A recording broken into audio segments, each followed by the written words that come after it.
Bonjour Monsieur Angelini, pouvez-vous vous présenter? Bonjour, donc Jean-Christophe Angelini, je suis maire de Porto-Vecchio depuis juin 2020. Alors justement, quel programme ou initiative votre municipalité a-t-elle mis en œuvre pour appuyer les efforts de reboisement? On ne peut pas parler de problème de reboisement au sens strict et premier du terme à Porto-Vecchio. Porto-Vecchio est une commune importante qui fait 17 000 hectares. C'est une ville-territoire qui est très importante. Elle fait partie des 40 communes les plus importantes de France en superficie.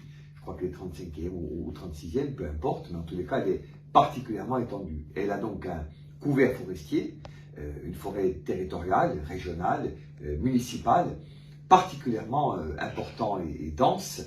Et donc, on n'a pas eu ces derniers temps, les incendies ayant fort heureusement décliné, de sujets forts de reboisement.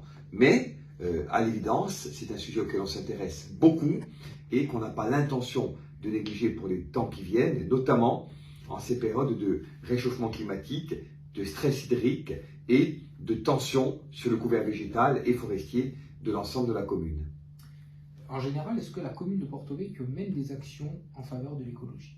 Très clairement, on a un élu et une équipe particulièrement dédiée donc aux questions écologiques et environnementales, au sens très large du terme, hein. Écologie marine, sous-marine, tout ce qui a trait donc à la biodiversité, avec un atlas précisément de la biodiversité communale, un DOCOBAS, un document stratégique agricole pour refaire de la première destination touristique de Corse, qui est connue et prisée dans l'Europe entière et au-delà, un territoire aussi de production agricole. Il y a des sujets de sylviculture, de permaculture.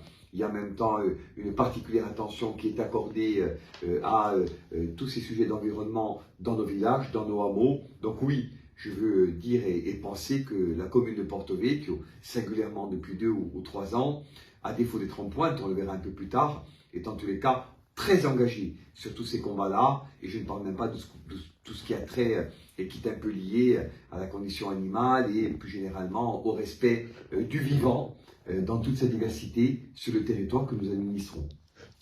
Est-ce que vous pensez qu'il serait possible pour vous de nous aider dans notre projet?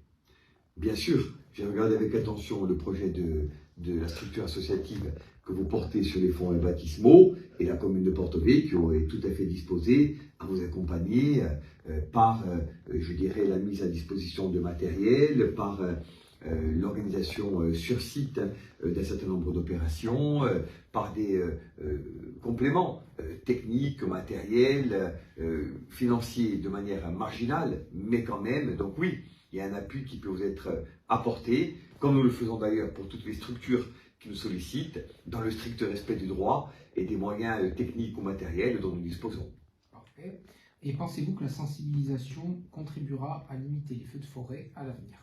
Bien sûr, l'éducation à l'environnement, la sensibilisation, la pédagogie active sont autant de leviers pour prévenir et éviter très en amont les désastres écologiques qui sont aujourd'hui la règle, et notamment les feux de forêt qui affectent tous nos territoires, y compris en pleine période hivernale. Donc oui, favoriser tout ce qui relève de l'éducation, contribuer à populariser, à démocratiser l'éducation à l'environnement et éviter les incendies, les feux de forêt, auxquels la Corse, on le sait, a historiquement payé un lourd tribut et auxquels notre commune, je veux le dire, depuis quelque temps au moins, échappe. Mais ça n'est pas pour autant que nous baissons les bras, et toute initiative, y compris celle que votre structure associative serait capable de prendre, nous intéresse et nous encourage à accompagner les jeunes qui portent des exemples et des initiatives de cet ordre. Merci beaucoup. Merci.